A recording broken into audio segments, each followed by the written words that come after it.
지구상에 존재하는 국가 중 가장 짧은 시간 안에 가장 거대한 부를 축적한 나라, 우리는 그들을 미국이라 부릅니다. 하지만 오늘 우리가 이야기하려는 것은 성조기의 휘광이나 군사력의 위용에 관한 것이 아닙니다. 이것은 흙과 강철, 그리고 인간의 끝없는 욕망이 빚어낸 거대한 경제적 실험에 관한 기록입니다. 시간을 거슬러 올라가 보십시오. 마천루가 하늘을 찌르고 뉴욕 증권거래소의 전광판이 전 세계의 돈을 빨아들이기 훨씬 이전의 시대로 말입니다.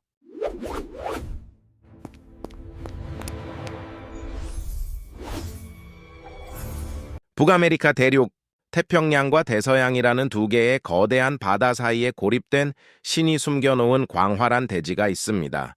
비옥한 평야는 지평선 너머까지 펼쳐져 있고 거미줄처럼 얽힌 강줄기는 대륙의 혈관처럼 흐르고 있었습니다.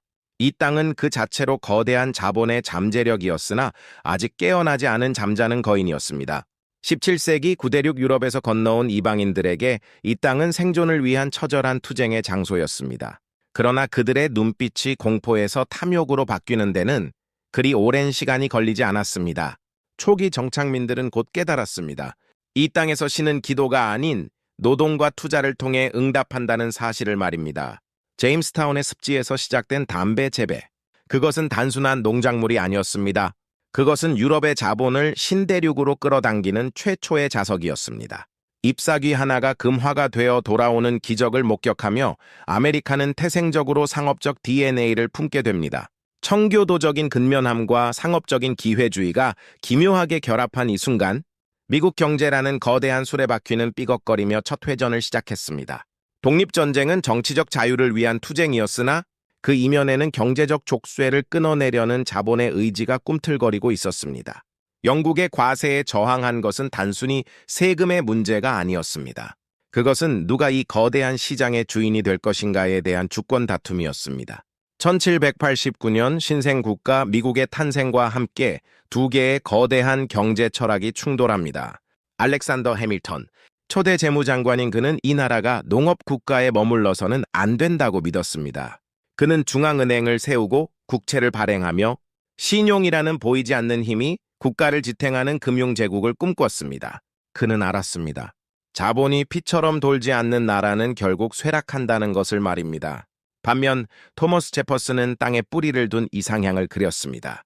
그는 땀 흘려 일하는 자영농들이야말로 민주주의의 진정한 버팀목이라 믿었고 금융가들의 탐욕이 국가를 타락시킬 것이라 경고했습니다. 이 두 거인의 논쟁은 미국 경제사의 영원한 테마, 즉 제조업과 금융 대 농업과 실물이라는 거대한 대립의 서막이었습니다. 19세기 초 역사는 해밀턴의 손을 들어주는 듯 했습니다. 하지만 동시에 제퍼슨의 땅은 기하급수적으로 넓어졌습니다.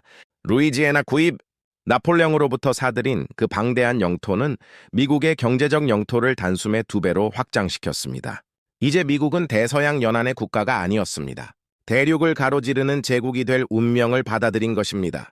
그리고 그 광활한 대지 위에서 미국 경제를 폭발적으로 성장시킨 그러나 가장 어두운 그림자가 드리워집니다. 바로 목화입니다. 엘리 휘트니의 조명이가 발명되면서 목화는 하얀 황금이 되었습니다. 영국 맨체스터의 방적기들이 쉴 새 없이 돌아갈 때마다 미국 남부의 플랜테이션은 막대한 달러를 벌어들였습니다. 그러나 우리는 질문해야 합니다. 그 찬란한 부의 원천은 과연 무엇이었습니까? 그것은 바로 인간의 존엄을 담보로 한 노예제였습니다. 자유의 땅이라 불리던 나라의 경제가 가장 부자유한 인간들의 등 위에서 쌓아 올려졌다는 이 모순. 목화밭의 검은 땀방울은 뉴욕과 런던의 은행가들에게 막대한 수익을 안겨주었지만 동시에 미국이라는 국가의 영혼에 씻을 수 없는 빚을 남겼습니다. 한편 북부에서는 또 다른 혁명이 일어나고 있었습니다. 거대한 물길, 이리 운하의 개통은 미네랄이 풍부한 내륙과 상업의 중심지 뉴욕을 하나로 묶었습니다. 물류의 혁명은 곧 시장의 통합을 의미했습니다. 증기선이 강을 거슬러 오르고 초기 철도가 대지를 가르기 시작했습니다. 굉음을 내며 돌아가는 공장의 톱니바퀴 소리는 다가올 산업화 시대의 서곡이었습니다. 이제 미국은 두 개의 경제체제로 나뉘게 되었습니다. 노예 노동에 기반한 남부의 농업제국, 그리고 임금 노동과 기계 문명에 기반한 북부의 산업제국. 서로 다른 화폐, 서로 다른 노동 윤리, 서로 다른 미래를 꿈꾸던 이 두 체제는 더 이상 한 지붕 아래 공존할 수 없는 임계점을 향해 치닫고 있었습니다. 광활한 대지가 주는 풍요로움 뒤편에서 피할 수 없는 파국이 잉태되고 있었습니다. 그것은 단순한 내전이 아니었습니다. 농업사회에서 산업사회로, 정은대에서 근대로 넘어가기 위해 치러야 할 미국 경제사가 겪어야 할 가장 고통스러운 구조조정이었습니다. 대지는 침묵하고 있었지만 곧 포성이 울릴 것입니다. 그리고 그 잿더미 위에서 진정한 괴물이 깨어날 준비를 하고 있습니다. 포성은 멈췄습니다. 1865년 남북전쟁의 종결은 단순한 노예 해방이나 연방의 보존만을 의미하지 않았습니다. 그것은 경제적 승패의 명확한 판결문이었습니다. 땅을 파서 작물을 심는 구시대적 농업 경제가 땅을 파서 석탄을 캐고 강철을 재련하는 산업 자본주의에 무릎을 꿇은 사건이었습니다. 이제 북아메리카 대륙을 지배하는 새로운 주인은 기계였습니다.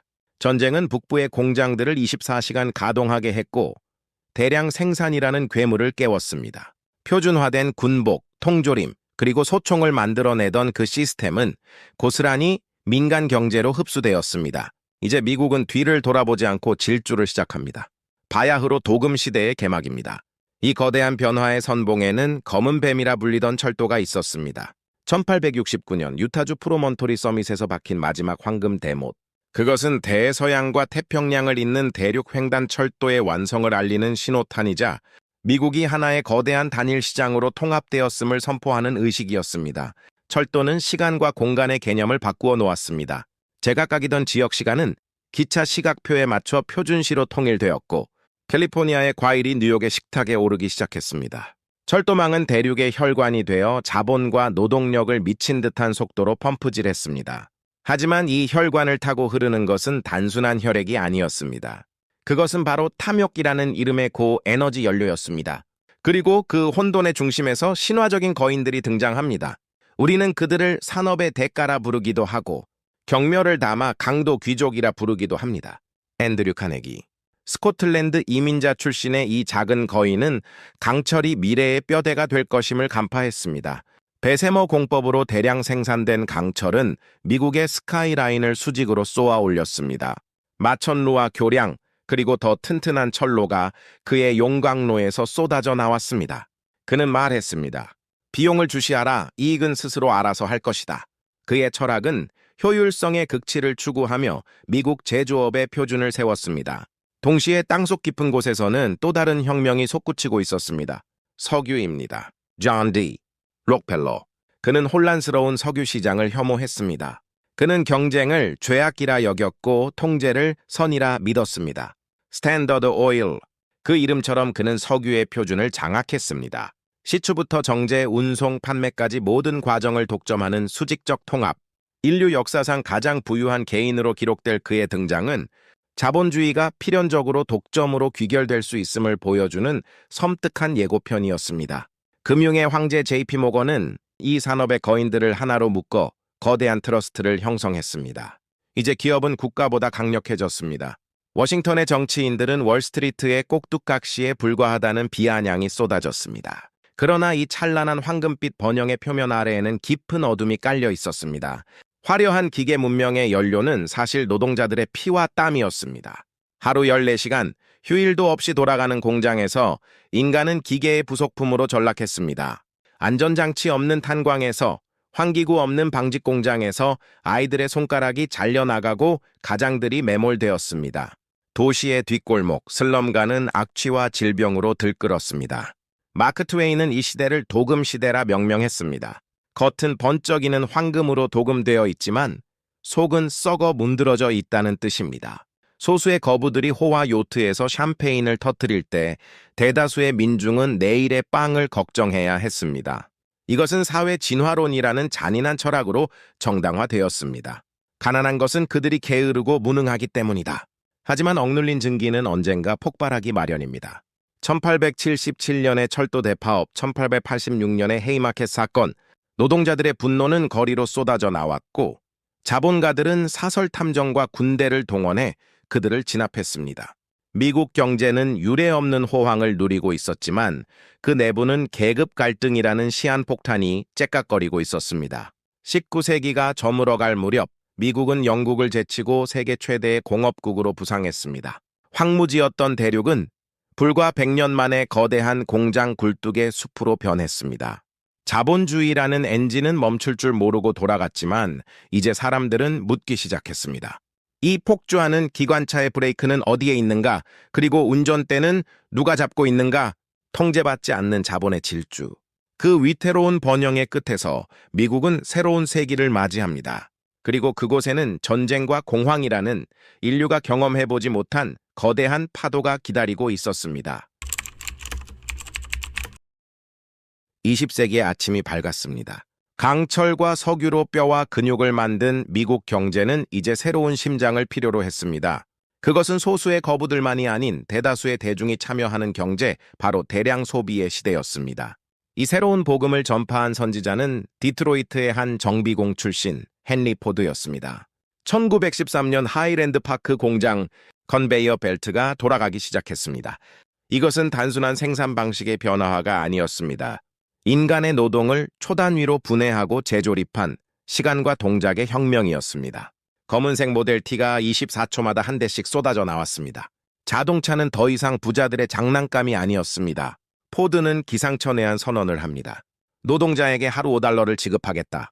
당시로서는 파격적인 임금 인상.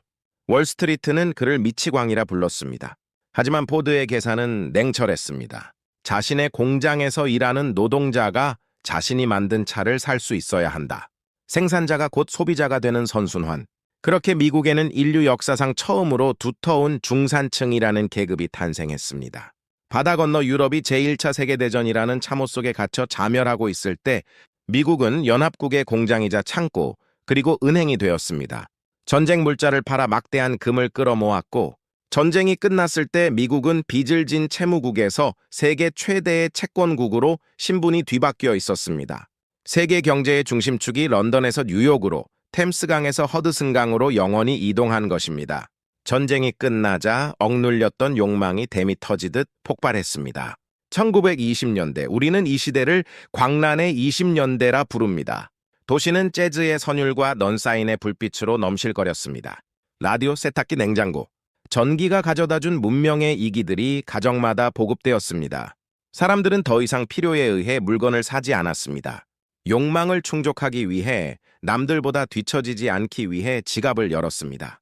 하지만 지갑 속의 돈만으로는 부족했습니다. 그래서 금융가는 악마의 발명품을 내놓습니다. 지금 사고 나중에 지불하세요. 할부 금융과 신용. 미래의 소득을 당겨와 현재의 쾌락으로 바꾸는 마법. 빚은 부끄러움이 아니라 능력이 되었습니다. 미국 경제는 신용이라는 이름의 헬륨 가스를 마시며 하늘 높이 떠올랐습니다. 낙관주의가 전염병처럼 번졌습니다. 구두 닦기 소년도 식당 웨이터도 주식 이야기를 했습니다. 주가는 기업의 가치를 반영하는 거울이 아니라 끝없이 올라갈 것이라는 믿음의 상징이 되었습니다. 경제학자들은 주가가 영원히 떨어지지 않는 고원에 도달했다라고 호언장담했습니다. 모두가 파티에 취해 있었고 아무도 음악이 멈출 것이라 생각지 않았습니다. 1929년 10월 24일 목요일, 갑자기 음악이 멈췄습니다. 설명할 수 없는 공포가 객장을 덮쳤습니다. 검은 목요일, 매도가 매도를 불렀습니다. 전광판의 숫자가 곤두박질 칠 때마다 누군가의 평생 모은 재산이, 노후, 자금이, 아이들의 학비가 허공으로 증발했습니다. 며칠 뒤 이어진 검은 화요일은 확인사살이었습니다. 거품은 터졌습니다. 가장 화려했던 파티장은 순식간에 아수라장이 되었습니다. 월스트리트의 비명은 곧 메인스트리트의 침묵으로 이어졌습니다. 은행들이 문을 닫았습니다. 평생을 저축해온 예금자들이 굳게 닫힌 철문 앞에서 오열했습니다. 공장의 굴뚝에서는 연기가 사라졌고 거리는 실직자들의 행렬로 뒤덮였습니다. 대공황, The Great Depression. 그것은 단순한 불경기가 아니었습니다. 자본주의 시스템 그 자체에 대한 사망 선고처럼 보였습니다. 보이지 않는 손이 모든 것을 해결해 줄 것이다 라는 고전 경제학의 믿음은 배신당했습니다. 시장은 스스로 치유할 능력을 상실했습니다. 설상가상으로 자연마저 인간을 버렸습니다. 중서부 대평원에 몰아친 거대한 흙먼지 폭풍, 더스트볼은 비옥했던 농토를 사막으로 만들었습니다. 땅을 잃은 농민들은 캘리포니아를 향해 정처 없는 유랑길에 올랐습니다. 존 스타인백의 소설 속 분노의 포도가 현실이 된 것입니다. 길거리에는 무료 급식을 기다리는 줄이 끝없이 이어졌고 센트럴 파크에는 판잣집들이 들어섰습니다. 사람들은 그 초라한 촌락을 당시 대통령의 이름을 따 후버빌리라 부르며 조롱했습니다. 번영의 제국 미국은 기아와 절망의 땅으로 변해버렸습니다. 자유방임의 시대는 끝났습니다. 굶주린 사람들은 빵을 원했고 불안한 사람들은 보호를 원했습니다. 벼랑 끝에 선 자본주의를 구하기 위해 혹은 수정하기 위해 휠체어를 탄 한 남자가 역사의 무대 위로 등장합니다. 이제 미국은 한 번도 가보지 않은 길, 정부가 시장의 심장을 직접 마사지하는 거대한 실험을 앞두고 있습니다. 1933년의 겨울은 유난히 길고 혹독했습니다. 자본주의라는 거대한 기계가 멈춰선 폐허 위에서 프랭클린 루즈벨트는 취임 선서를 합니다. 그는 휠체어에 의지한 불편한 몸이었지만 그가 내놓은 처방전은 미국 역사상 가장 강력하고 과격한 것이었습니다. 뉴딜 정책. 그것은 단순한 경기 부양책이 아니었습니다. 보이지 않는 손이 해결하지 못한 문제를 보이는 정부의 손으로 해결하겠다는 선언이었습니다. 테네시강 유역에 댐을 짓고 다리를 놓고 숲을 가꾸는 대규모 토목 공사가 시작되었습니다. 정부가 최후의 고용주를 자처한 것입니다. 자본가들은 사회주의라 비난했지만 사실 그것은 자본주의가 붕괴하는 것을 막기 위한 응급수술이었습니다. 노동자의 권리가 법으로 보장되고 사회보장제도가 도입되었습니다. 야생마 같던 시장 경제에 처음으로 고삐가 채워진 것입니다. 하지만 대공황이라는 긴 터널을 완전히 빠져나오게 한 것은 뉴딜이 아니었습니다. 역설적이게도 그것은 인류 최악의 비극 제2차 세계대전이었습니다. 진주만 공습, 잠자던 거인은 다시 깨어났습니다. 미국 본토는 전장이 아닌 거대한 병참 기지로 변모했습니다. 자동차를 만들던 포드 공장에서는 B-24 폭격기가 1시간에 한 대씩 쏟아져 나왔고 립스틱을 만들던 공장은 탄피를 찍어냈습니다. 실업률은 1%대로 떨어졌고 여성들이 공장으로 뛰어들었습니다. 전쟁이라는 거대한 수요가 공급 과잉이라는 경제의 암덩어리를 단숨에 집어삼킨 것입니다. 1945년 포연이 거친 후의 세계는 명확했습니다. 유럽과 아시아의 산업 기반이 잿더미가 된 반면 미국의 공장은 건재했고 기술은 정점에 달해 있었습니다. 전 세계 제조업 생산량의 절반, 전 세계 금 보유량의 70%를 미국이 차지했습니다. 이제 미국은 단순한 강대국이 아닌 슈퍼파워였습니다. 이 압도적인 힘을 바탕으로 미국은 세계 경제에 새로운 룰을 설계합니다. 1944년 브레튼우즈. 뉴햄프셔의 숲속 호텔에서 연합국 대표들은 미국의 달러를 기축통화로 삼는 데 합의합니다. 달러를 가져오면 언제든 금으로 바꿔주겠다. 금 태환 약속. 이로써 달러는 단순한 종이돈이 아니라 전 세계 무역의 공용어가 되었습니다. 미국 연방준비제도 페드가 세계의 중앙은행이 되는 순간이었습니다. 전후 1950년대와 60년대, 미국은 역사상 가장 풍요로운 황금기를 맞이합니다. 전쟁터에서 돌아온 군인들은 정부의 지원으로 대학에 가고 집을 샀습니다. 교외에는 하얀 울타리가 쳐진 주택들이 끝없이 들어섰고 차게는 자동차가, 거실에는 TV가 놓였습니다.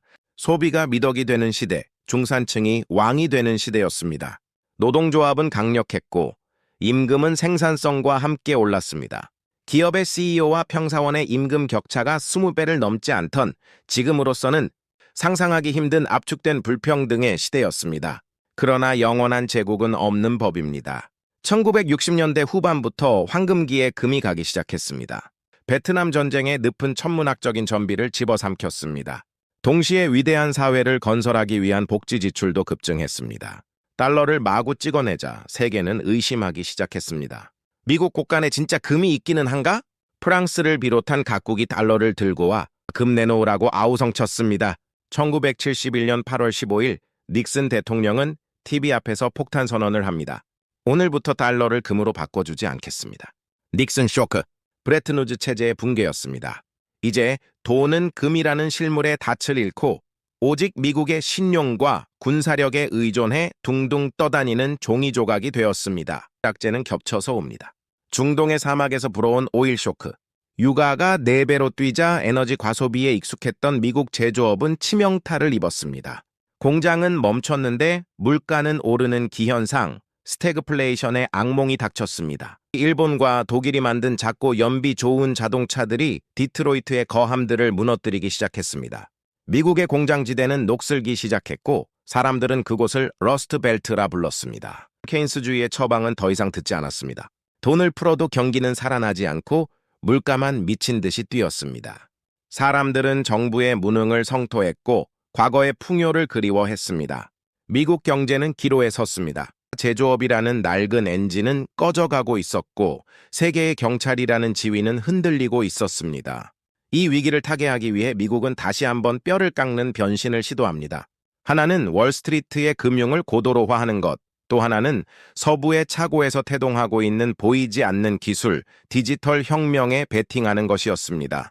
그리고 이 거대한 전환의 키를 쥔 인물들이 등장합니다. 로널드 레이건, 그리고 실리콘밸리의 괴짜들입니다.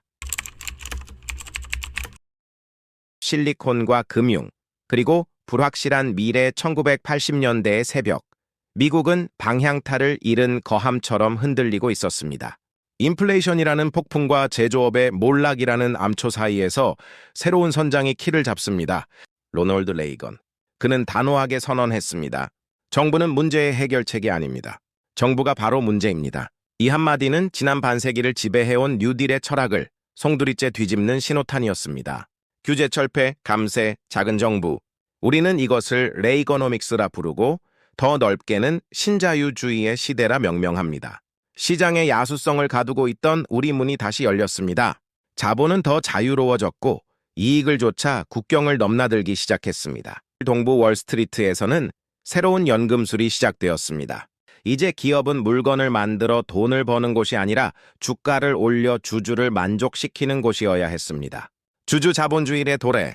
공장 굴뚝에서 나오던 영의보다 증권가 컴퓨터에서 깜빡이는 숫자가 더 큰 가치를 창출했습니다. M&A, 정크본드, 파생상품. 금융공학이라는 미명 아래 돈이 돈을 낳는 마법은 제조업이 떠난 빈자리를 화려하게 채웠습니다. 그러나 진정한 미국의 방역은 서부 캘리포니아의 허름한 차고에서 시작되고 있었습니다. 과거 펜실베이니아의 석유와 피츠버그의 강철이 제국을 세웠다면 이번에는 눈에 보이지 않는 것들이 제국을 재건했습니다. 바로 실리콘과 코드입니다. 마이크로칩의 집적도는 18개월마다 2배로 늘어난다는 무어의 법칙은 현대판 연금술이었습니다. PC혁명 그리고 인터넷의 탄생. 정보고속도로는 19세기 철도망보다 더 빠르고 강력하게 세계를 하나로 묶었습니다. 구글, 아마존, 애플, 마이크로소프트. 이 새로운 거인들은 20세기 스탠더드 오일이나 US 스틸보다 더 강력한 지배력을 행사합니다. 그들은 석유 대신 데이터를 채굴하고 철도 대신 네트워크를 깔았습니다. 미국 경제는 제조하는 힘에서 설계하고 연결하는 힘으로 체질을 완전히 바꾸는 데 성공했습니다. 1990년대의 신경제 호황은 바로 이 디지털 혁신의 산물이었습니다. 하지만 빛이 강하면 그림자도 짙어지는 법입니다. 금융의 비대화와 기술의 발전은 필연적으로 거대한 격차를 낳았습니다. 공장이 해외로 이전하면서 중산층의 일자리는 사라졌고 그 자리는 저임금 서비스직이 채웠습니다.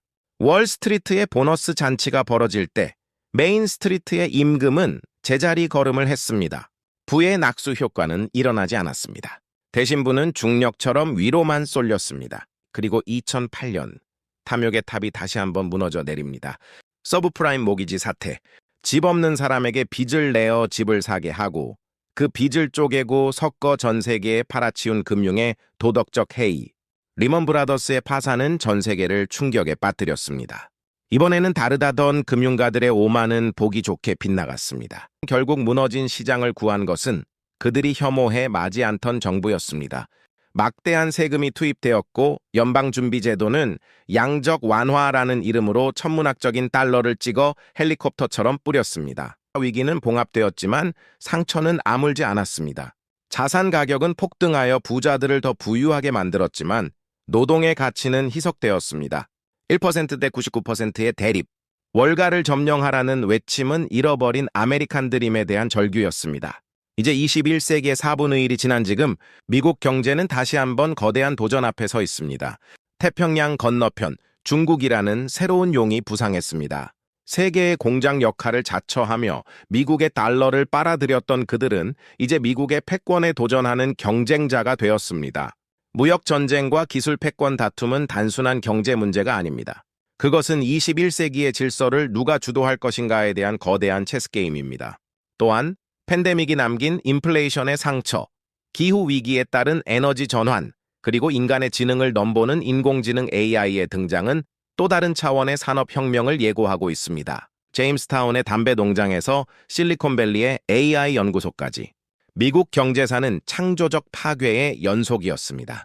낡은 것을 부수고 새로운 것을 세우는 역동성, 실패를 용인하고 다시 일어서는 회복 탄력성, 전 세계의 인재를 빨아들이는 개방성. 이것이 미국을 지탱해온 힘이었습니다. 그러나 지금 미국은 묻고 있습니다. 효율성이라는 이름 아래 방치된 불평등을 어떻게 치유할 것인가? 무한한 성장이 멈춘 시대에 자본주의는 어떻게 지속 가능한가? 그리고 분열된 사회 속에서 모두를 위한 번영이라는 건국 초기의 약속은 여전히 유효한가? 미국의 경제사는 단순히 돈의 역사가 아닙니다.